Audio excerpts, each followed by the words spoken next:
Hi, folks. We are back with the panel here on the Steve Malzberg show, and we are going to continue. We're not talking about the Middle East because the conversation started with a soundbite, a video of John Kerry, not only talking about a ceasefire, but then saying after the ceasefire, we need to address the concerns of the Palestinians, meaning Hamas, because they're the people involved in this battle. And those concerns are opening the borders to let the supplies in. Now, the blockade is in place from Egypt and Israel because the terrorist government there are terrorists, and they import rockets and tunnels. Egypt has closed the tunnels going in from Gaza to Egypt. By the way, Egypt doesn't open their border to let the Palestinian people into their country either.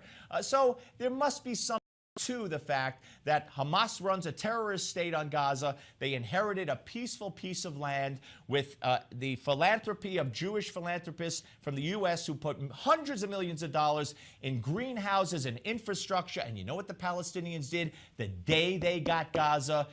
They destroyed it all. And now they have a terrorist state. That's what Hamas is. Are there good people there? Yeah, but you know what? It's not the good people that are killing Israeli civilians and letting them live in fear day after day after day. We should have invited Osama bin Laden to the peace table by this logic. We should have said, hey, we're not going to bomb Afghanistan because they won't give us Osama bin Laden after they killed 3,000 Americans. You know what we should do? We don't want to hurt children. Let's all sit at the table and address our needs. Carrie, doesn't that sound like an analogous situation? We weren't going to talk about it. Yeah, I think Osama bin Laden would have been great to have tea. He probably would have liked some mint tea, maybe some green tea with a little honey. I think that sounds perfect. Perfect analogy. Rick? It would have worked. I don't even know what you're talking about. You don't? Okay. She's talking about tea. What are you talking about? I said we should just. All I heard was we weren't going to talk about it anymore. I thought that meant that I wasn't. All right, then we'll move on. Let's talk about this then.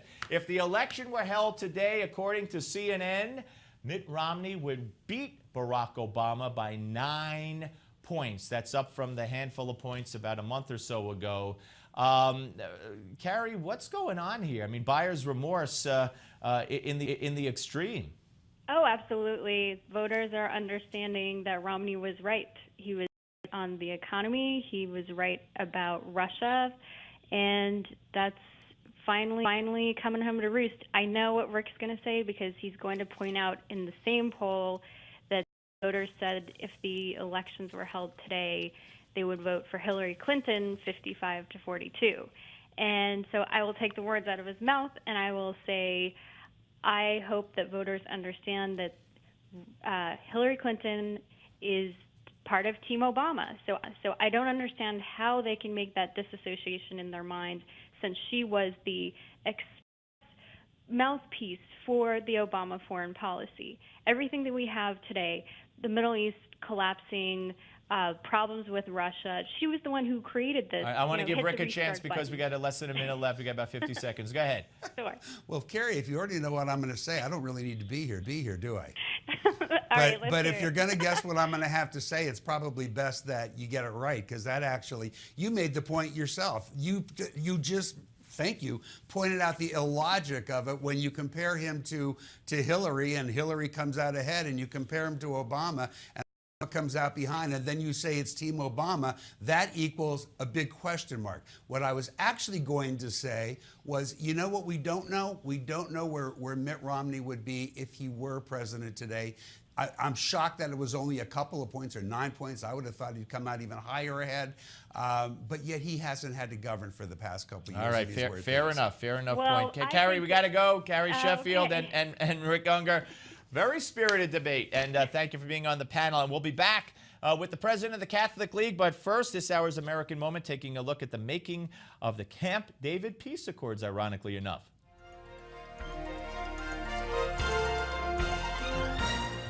It's a region of the world that has known little peace since the beginnings of recorded history.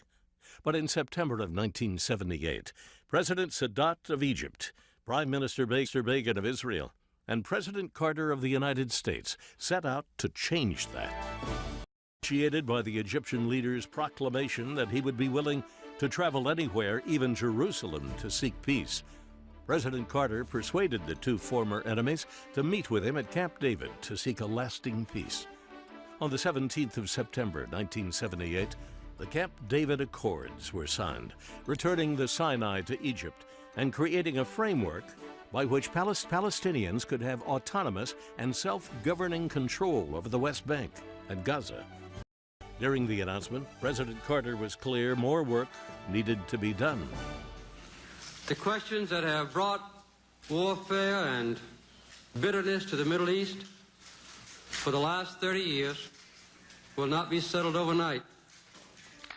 In 1978, President Anwar Sadat and Prime Minister Menachem Begin were awarded the Nobel Peace Prize. Jimmy Carter's Nobel Prize would come later in 2002 for his decades of work seeking solutions to international conflicts.